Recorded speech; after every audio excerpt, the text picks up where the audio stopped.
गौतम बुद्ध के बचपन का जीवन बहुत ही ऐश्वर्य में बीता। उनके पास में सारी चीजें मौजूद थे जिससे वह एक अच्छा जीवन बिता सकते थे, लेकिन वह सब पाकर भी उन सब चीजों से संतुष्ट नहीं थे। उनका मन हमेशा सत्य को जानने के लिए विचलित रहता था। वह सत्य जीवन का परम सत्य था जिसे जानने के लिए महात्मा बुद्ध ने अपना घर-बार सब कुछ छोड़ दिया। के बाद उनके जीवन में ढेरों परिवर्तन आए और उनके जीवन के इन्हीं परिवर्तनों से हम बहुत कुछ सीख सकते हैं। इसीलिए हम इस पोस्ट में महात्मा बुद्ध के जीवन के कुछ ऐसी कहानियों को लेकर आए हैं जिससे आपके जीवन में भी बदलाव जरूर आएंगे।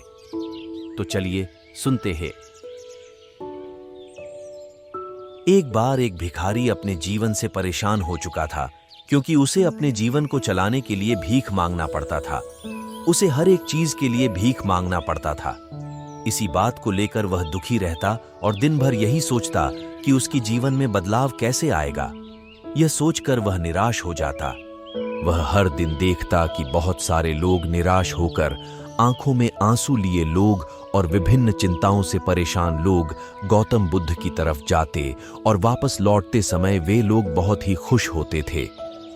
वह भिखारी यह नहीं समझ पा रहा था कि गौतम बुद्ध उनके साथ ऐसा क्या करते थे कि वे बेहद खुश हो जाते थे। वापस लौटते हुए लोगों के हाथों में ना तो ढेर सारे पैसे होते थे, ना ही सोने चांदी। तो फिर ऐसा क्या होता था कि लोग बुद्ध के पास से लौटते वक्त इतना खुश होते थे? यह सब सोचकर वह भिखारी भी निर्णय लिया कि वह भी महात्मा बुद्ध के पास जाएगा और देखेगा कि ऐसा वहां क्या हो रहा है कि दुखी लोग उनके पास जाकर खुश हो जाते हैं। वह बुद्ध से मिलने के लिए उनके पास चल पड़ा। जहां बुद्ध मौजूद थे वहां बहुत लंबी कतार लगी हुई थी, तो वह भिखारी भी कतार में लग गया। कतार में लगकर वह अपनी बारी का इंतजार करने लगा। देखते ही देखते उसकी बारी आई और उसने बुद्ध से कहा, बुद्ध, मैं बहुत ही गरीब हूं, मेरे पास कुछ भी नहीं है। मुझे अपना जीवन चलाने के लिए भी दूसरों से भीख मांगनी पड़ती है। अब आप ही बताइए कि मैं अपने जीवन को कैसे बेहतर कर सकूं। यह सब सुनकर बुद्ध ने कहा, तुम गरीब नहीं हो। तुम्हें ऐसा लगता है क्योंकि आज तक कभी तुमने किसी के लिए कुछ भी नहीं किया। ना ही तुमने कभी किसी को दान दिया, ना ही तुमने दूसरों के लिए कुछ किया। मुझे अपना जीवन चलाने के लिए भी दूसरों से भीख मांगनी पड़ती है। अब आप ही बताइए कि मैं अपने जीवन को कैसे बेहतर कर सकूं।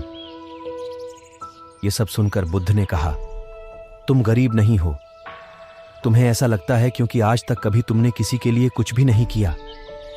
ना ही तुमने कभी किसी को दान दिया, ना ही तुमने दूसरों के लिए कुछ किया। यह सब सुनने के बाद गौतम बुद्ध थोड़ी देर चुप रहे और फिर उसे बोले, तुम्हारे पास हाथ है जिससे तुम लोगों की सेवा में लगा सकते हो और दूसरों का भला कर सकते हो। इसके अलावा तुम्हारे पास मुंह है जिससे तुम लोगों से अच्छी अच्छी बातें कर सकते हो और दूसरों का हौसला बढ़ा सकते हो। यह सब करके भी तुम दूसरों की सहायता कर सकते हो। जरूरी नहीं कि दान सिर्फ पैसों से किया जाए। हम चाहे तो हम शिक्षा का भी दान कर सकते हैं, चाहे तो अन्न का भी दान कर सकते हैं। ऊपर वाले ने अगर किसी को पूर्णतः अच्छा शरीर दिया है तो वह गरीब नहीं है, वह बस दिमाग से गरीब है। उसे इस विचार से हटकर दूसरों की सेवा में लगाना चाहिए। बुद्ध की यह सब बातें सुन लेने के बाद वह भिखारी बहुत ही ज्यादा खुश हो गया और उसका मन अब संतुष्ट था। हम सब इस बात की चिंता में समय बर्बाद करते हैं कि हम गरीब हैं, लेकिन यह सत्य नहीं है। सत्य तो यह है कि जब तक हमारा शरीर पूरी तरह से बेहतर है तो हम उसका उपयोग करके आगे बढ़ सकते हैं और खुद के जीवन को बेहतर बना सकते हैं।